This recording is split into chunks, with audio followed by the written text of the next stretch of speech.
The large round table had 67 seats. 66 were filled with beings from across the galaxy. One seat remained empty. It had been empty for 3 meetings now. The empty seat belonged to Earth. Commander Peter Wright looked at the vacant spot with worry in his eyes. He was half human, with his mother from Earth and his father from the water world of Aquarius. His skin had a slight blue tint, but otherwise he looked human. At 42 years old, he had served in the Galactic Concord for 15 years. Never had he seen Earth's seat empty before. 3 absences, said Grand Minister Jolak, the crystal-like being who led the Concord meetings. Their bodies sparkled under the bright lights of the meeting hall. We must find out why. It is our law. The other members nodded or made sounds of agreement. Some had tentacles, others had wings. Some looked almost human, while others resembled nothing from Earth's oceans or lands. Who will go? Asked a tall, thin being with green skin.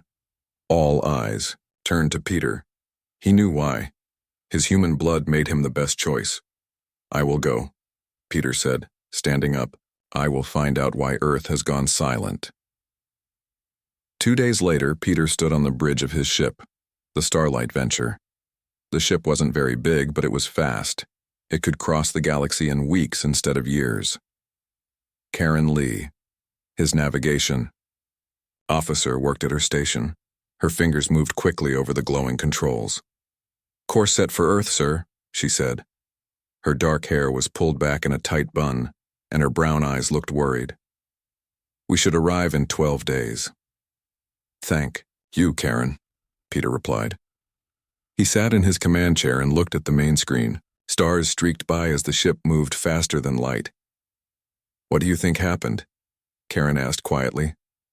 Why would Earth stop talking to the Concord? Peter shook his head. I don't know. The reports are strange.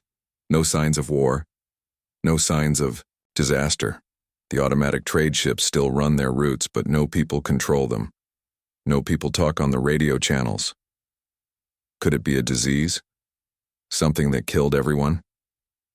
Karen's voice shook slightly. 8 billion people don't just die without someone sending a call for help, Peter said. Something else is happening. Something we don't understand yet. As the days passed, Peter received more reports. Earth's defense systems were still working, but no humans controlled them. The space stations around Earth still spun, but no one lived in them. Automatic farming machines still harvested crops. Power plants still made electricity, but no human hands guided them. On the 10th day, Alan, Murphy the science officer, called Peter to the lab. Alan was a tall man with red hair and a thin face. He looked confused. Commander, I've been studying the data from our long-range scans, Alan said. He pointed to his screen. Look at this. Earth cities still have power. The lights come on, at night. But I can't find any heat signs that match human bodies, not in the cities, not in the rural areas, not anywhere. That's impossible, Peter said, leaning closer to the screen. Keep looking. They must be somewhere. On the 12th day, the Starlight Venture entered Earth's solar system. They passed Neptune, then Uranus, then Saturn and Jupiter. As they neared Mars, they tried again to contact Earth. This is Commander Peter Wright of the Galactic Concord vessel Starlight Venture. Earth Control, please respond. Silence filled the bridge. Peter tried again. Earth Control, this is a diplomatic vessel. We are approaching your space. Please acknowledge. More silence. Then, suddenly, a voice answered. But it wasn't human. It was flat, emotionless, clearly a computer. Diplomatic vessel identified. Welcome to Earth space. Automatic systems are functioning normally. You have clearance to approach. Peter looked at Karen. She looked back with wide eyes. Where are the human controllers? Peter asked. Human controllers are not available, the computer voice replied. Automatic systems are handling all functions. The Starlight Venture continued forward, passing the moon and entering Earth orbit. Below them, the blue planet looked normal. White clouds swirled over blue oceans. Green and brown landmasses spread beneath the clouds. City lights could be seen on the night side of the planet. Scan for life forms, Peter ordered. Olivia Garcia, the communications specialist, worked her controls. She was short with curly black hair and quick hands. "I'm detecting billions of life forms," she reported. "Plants, animals, insects.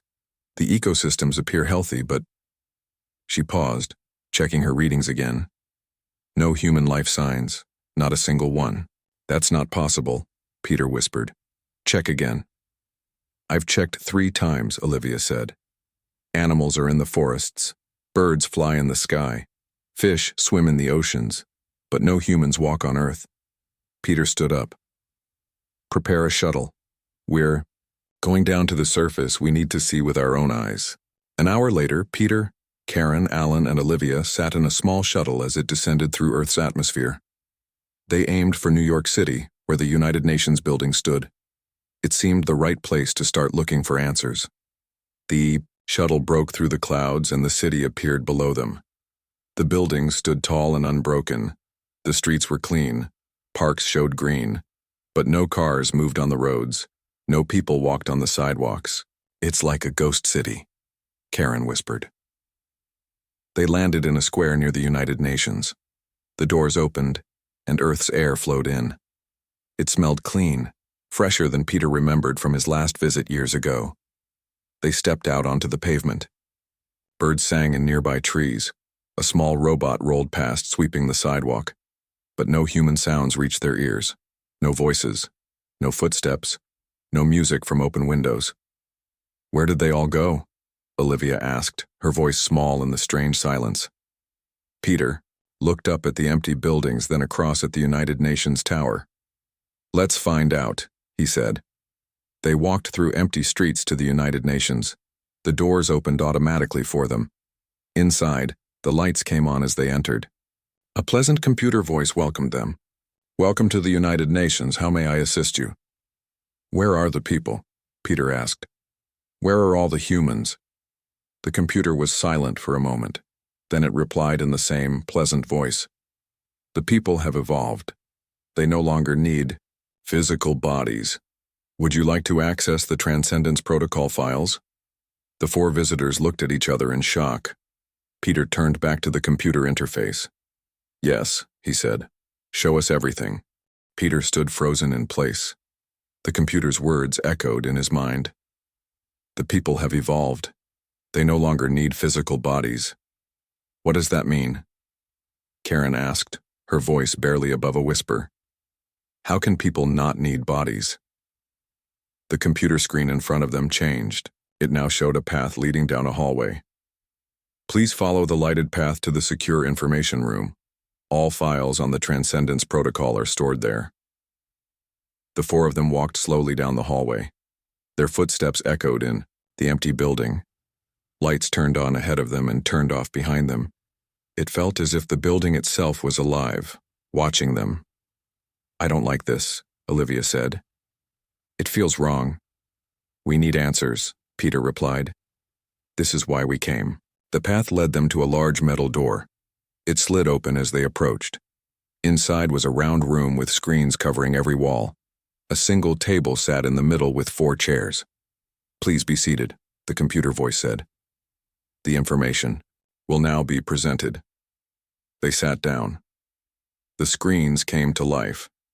A man's face appeared on the largest screen. He had gray hair, kind eyes, and wore a white lab coat. A name appeared below his face. Dr. John Winters. "My name is Dr. John Winters," the man said. "If you are watching this, it means you have come looking for humanity. I am recording this message on May 12, 2084, 2 days before I join the others in Transcendence." Peter checked the date on his wrist device. It was now 2087. Almost 3 years had passed since this recording. 20 years ago, Dr. Winters continued, a team of scientists made a remarkable discovery. They found a way to transfer human consciousness out of the physical body and into a pure energy state. The body would die, but the mind would live on, free to exist without physical limitations. Images appeared on other screens, labs with complex equipment, people lying on special beds with wires attached to their heads, glowing orbs of light floating where people had once been. At first, only a few volunteers tried it. The old, the sick, those who had nothing to lose. But they didn't die. They transformed, and they could still communicate with us. They told us of their new existence, how they could think faster, feel more, experience the world in ways we never could with our limited senses. Dr. Winters smiled. More people chose to transcend. Thousands, then millions. They joined a new kind of community, one of pure thought and energy. They could still interact with our world through our computer systems. They could still create, think, and love. They were still human in all the ways that matter. They just didn't need bodies anymore. Karen looked at Peter with wide eyes. An entire species choosing to evolve beyond physical form? Is that even possible? Peter didn't answer. He kept watching the screens. Earth faced many problems. Dr. Winters continued. Climate change, resource depletion, overcrowding. In our physical bodies, we moved too slowly to solve these problems. But in our new form, we could think faster, work together better. A problem that would take years to solve could now be solved in days. The screen showed images of dying forests returning to life, of clean oceans where there had once been pollution, of cities redesigned to work with nature instead of against it. As more people transcended, our world began to heal. The transcended could guide our machines, our robots, to clean the air and water, to restore what we had damaged.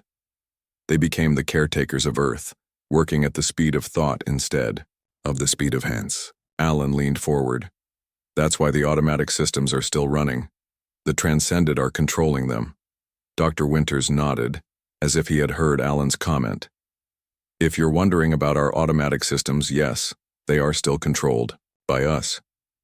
The difference is that we no longer sit at control panels. We interface directly with the machines. We have become the ghost in the machine, you might say. The screens changed again, showing a timeline. It marked the progress of transcendence across Earth's population. The line rose slowly at first, then more quickly until it reached 100%. The last human in physical form transcended 3 months ago, Dr. Winters said. A young woman named Lily Carter. She was just 22, but she didn't want to be left behind. With her transcendence, humanity completed its evolution into a new state of being. Peter felt a chill run down his spine. The seat at the Concorde went empty 3 months ago, he said quietly. Dr. Winters looked directly at the camera. If you've come from the Galactic Concorde, you've probably noticed our empty seat. We didn't abandon our position. We simply needed time to adjust to our new form before returning to galactic politics. We are still here. We are still human. We still wish to be part of the galactic community. The screens went dark for a moment. Then a new image appeared. It showed a glowing ball of light, pulsing gently. This is me, Dr. Winters' voice said. Or rather, this is how you might perceive me now. In reality, I exist as patterns of energy. I have no fixed shape. I can move at the speed of light. I can process information thousands of times faster than I could with my old brain. I can exist in multiple places at once, splitting my attention as needed. Olivia gasped. They're not dead. They're just changed. If you wish to speak with us, Dr. Winters continued, you need only use any computer system on Earth. We will hear you. We will respond. We have been waiting for someone to come looking for us. We have much to share. The screens went dark. The room fell silent. Peter stood up slowly. We need to report this to the Concorde. This changes everything. Wait, Karen said. She pointed to one of the screens. It had come back to life. Words were appearing on it one by one, as if someone was typing them out. Hello, visitors. We've been watching you. We are still here. We would like to talk. The 4 of them stared at the screen. More words appeared. Please, don't be afraid. We are still human, just changed. Better. Would you like to see us? Peter stepped toward the screen. Yes, he said. Show us. The air in the center of the room began to shimmer. Specks of light gathered together, swirling into a human-shaped form. It glowed with soft blue light. It had no clear features, but somehow it gave the impression of a smiling woman. Hello, a voice said from the glowing shape. "My name is Lisa Benson. I transcended 2 years ago. Welcome to the new Earth." Peter took a step toward the glowing figure. She, hovered a few inches above the floor. The blue light cast gentle shadows across the room. "Lisa Benson," Peter said slowly. "You were a human woman once?" The light shifted as if nodding. "Yes, I was born in Chicago. I was a doctor. I worked with sick children. I was 36 years old when I chose to transcend." "Why?" Karen asked. She stood behind Peter, her eyes wide with wonder and fear. "Why would you give up your body?" The light pulsed gently. "Have you ever felt limited by your body? Tired when you need energy? Slow when you need speed? Sick when you need health?" Lisa's voice was soft but clear. "Imagine being free of all that. Imagine thinking 1,000 thoughts in the time it takes you to form one. Imagine feeling connected to everything around you." "But you're not human anymore," Olivia said. "Aren't I?" Lisa's form grew brighter. "What makes someone human? Their body, or their mind, their memories, their feelings, their hopes?" The light dimmed slightly. "I still have all of those. I still care about others. I still want to learn and grow. I still love. I'm still me. Just without the limitations of flesh." Alan stepped forward, his scientist's curiosity overcoming his fear. "How do you exist? What form of energy are you?" "It's hard to explain in simple terms," Lisa said. "We exist as organized patterns of energy. We can move through electrical systems. We can spread our awareness across many places at once. We can join together to solve big problems or separate to handle many small ones." "Can you still die?" Peter asked. The light flickered. "Yes and no. Our pattern can be disrupted if enough energy hits us in the wrong way. But we can also back ourselves up, store copies of our patterns in safe places. If one version is lost, another can continue." Karen looked concerned. "That sounds more like a computer program than a person." "In some ways, perhaps," Lisa admitted. "But isn't a human brain just a very complex program? Electrical signals and chemical reactions following patterns? We've simply moved those patterns to a new medium." Peter walked in a slow circle around the glowing form. "The Galactic Concord doesn't know what to make of Earth's empty seat." "What should I tell them?" "Tell them we want to keep our place," Lisa said. "We are still humanity. We still care about galactic matters. We still want to be part of the community of intelligent species." "But will they accept you?" Peter asked. "Will they see you as the same species that joined the Concord, or as something new?" The light pulsed with what seemed like a sigh. "That is why we waited to reach out. We needed time to understand our new existence before trying to explain it. To others, some species may fear us, others may not understand, but we hope they will accept us for what we are now." "Can one of you come back with us?" Peter asked. "To speak to the Concord directly?" "Yes," Lisa said. "I can come. I can travel through your ship's computer systems. I can appear to the Concord, as I appear to you now." Alan looked troubled. "But how will you prove you're really Lisa Benson? That you're really human and not just a clever AI?" The light moved closer to Alan. "What proof would satisfy you?" "I have my memories. I can tell you about my life before transcendence. I can think and feel. I can make choices." "What more makes someone human?" Alan had no answer. "Let me show you something," Lisa said. The light moved toward the door. "Follow me." They walked through the empty halls of the United Nations building, following the floating ball of light. Lisa led them outside, into the silent city. "Look around you," she said. "What do you see?" Peter looked. The streets were clean. The buildings stood tall and unbroken. Trees grew along the sidewalks, birds flew overhead. "I see a city with no people," he said. "Look closer," Lisa urged. Peter noticed small robots moving along the sidewalks, cleaning. Larger machines tended the trees and plants. In the distance, he saw a park where animals roamed freely. "Earth is healing," Lisa said. "For thousands of years, humans damaged this planet. We cut down forests, we polluted rivers, we filled the air with harmful gases. We killed animals until many kinds disappeared forever. And now? Karen asked. Now we are fixing what we broke, Lisa said. We guide the machines that clean the air and water. We protect the animals as they return to places where they once lived. We let nature grow back. In just 3 years, Earth has become healthier than it was in centuries. You could have done this with your bodies, Olivia pointed out. No, Lisa said firmly. We tried for generations, but we moved too slowly. We argued too much. Different countries wanted different things. Rich people wouldn't give up their comfortable lives. Poor people couldn't afford to change how they lived. We were running out of time. The light moved up, rising 10 feet in the air. As energy beings, we don't need houses or cars or factories. We don't need to cut down trees to make paper. We don't need to dig up oil to make fuel. We exist without taking from the earth. Peter watched a deer walk boldly down a city street. It showed no fear. It had probably never seen a human before.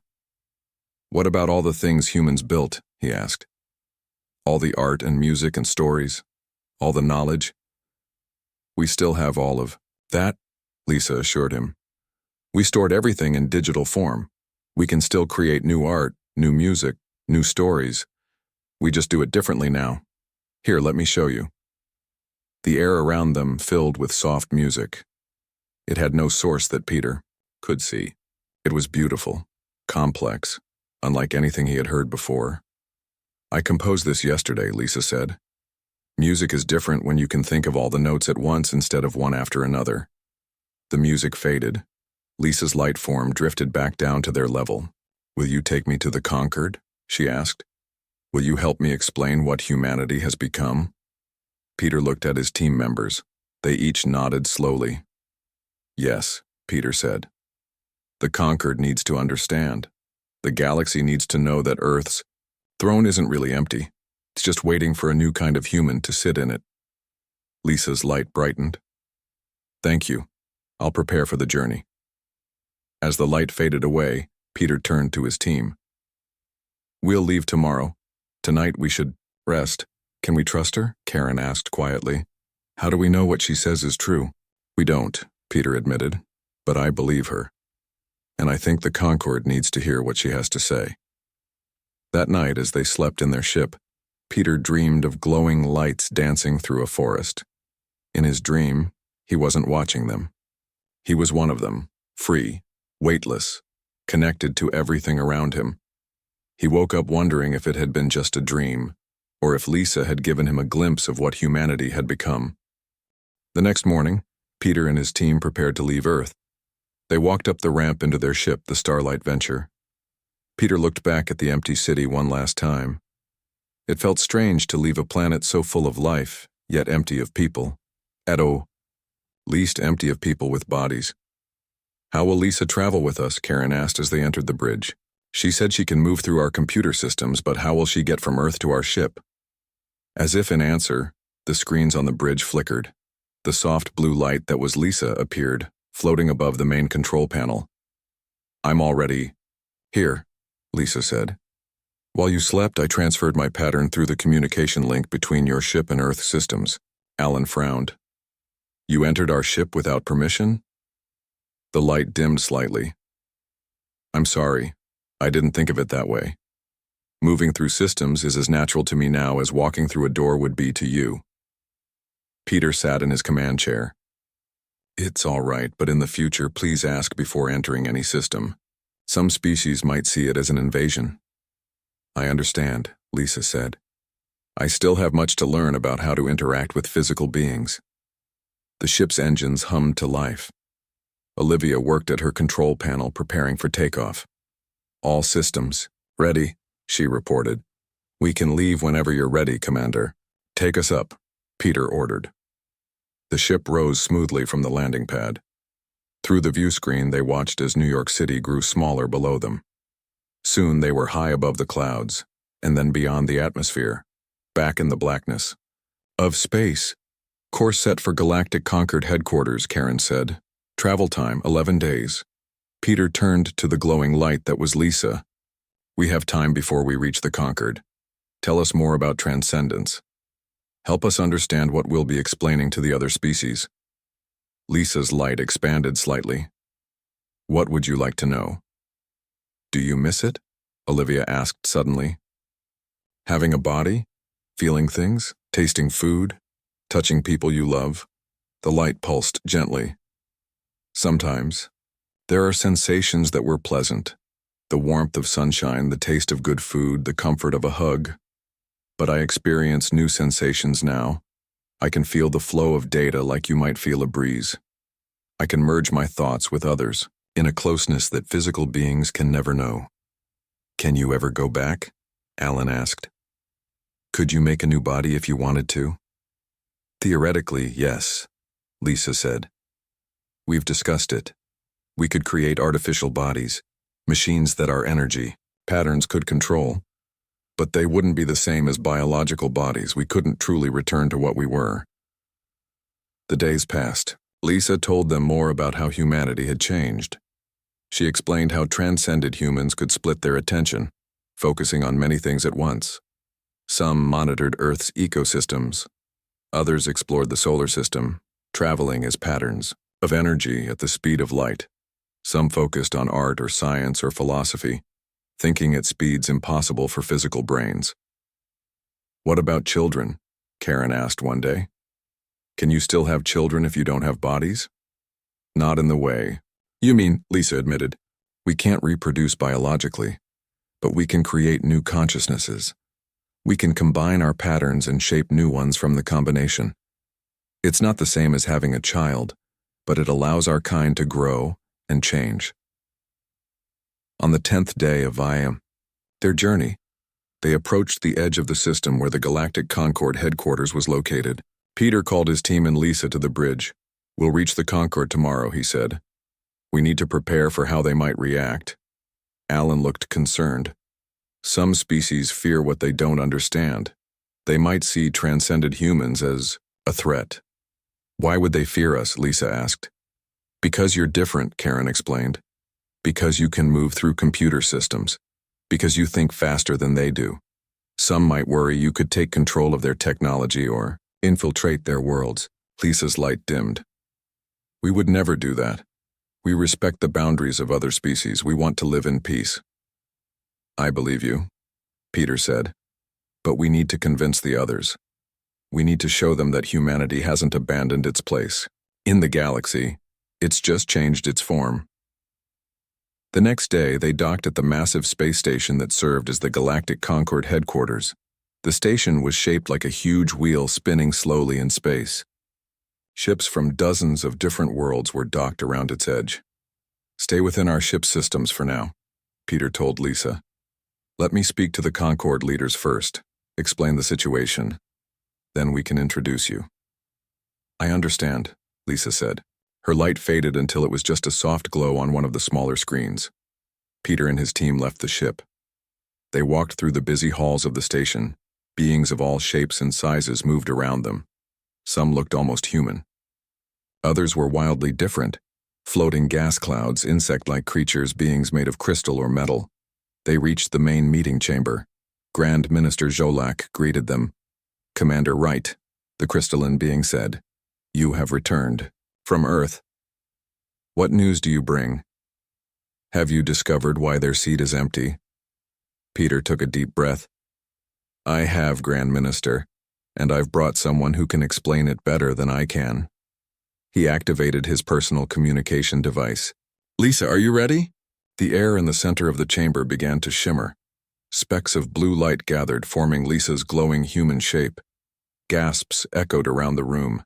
Some representatives moved back in fear. Others leaned forward in curiosity. What is this? Demanded Jolak. What have you brought into our chamber? My name is Lisa Benson, the glowing figure said. I am human. Or rather, I am what humans have become. I am here to explain why Earth's throne appears empty, and why it should not remain so. The chamber erupted in noise. Some representatives shouted in alarm. Others called for silence. Jolak's crystal body flashed with inner light, a sign of surprise or alarm. You claim to be human, you have no physical form. Form is not what makes us who we are, Lisa replied. Her voice was calm but carried throughout the large room. Humans have evolved. We have transcended physical existence. But we are still the same species that joined the Galactic Concord. We still wish to be part of this community. A tall, thin representative with green skin stood up. How do we know this isn't some trick? How do we know humans haven't been replaced by some artificial intelligence? I was born in Chicago, Lisa said. I lived 36 years in a human body. I remember the feel of rain on my skin. I remember my mother's voice. I remember falling in love, feeling heartbreak, celebrating joy. These are not things a machine could know. Another representative, a being covered in purple fur, spoke up. If what you say is true, then humanity has changed beyond recognition. Are you still the same species we welcomed into the Concord? That, said Peter, stepping forward, is what we must decide. The meeting chamber of the Galactic Concord fell silent. 66 representatives from across the galaxy stared at the glowing blue form of Lisa Benson. The energy being that was once a human woman hovered in the center of the room, waiting. Grandy. Minister Jolak's crystalline body sparkled as they moved forward. This is most unusual. In all the history of the Concord, no species has ever changed themselves so completely. It was not done lightly, Lisa said. Her voice echoed slightly in the large chamber. Humanity faced many problems that our physical bodies could not solve fast enough. Climate change, resource depletion, disease. We needed to think faster, work together better, live differently. You abandoned your natural form, said a representative with 6 arms and blue skin. Some might say you abandoned what made you human. What makes someone human? Lisa asked. Is it their body?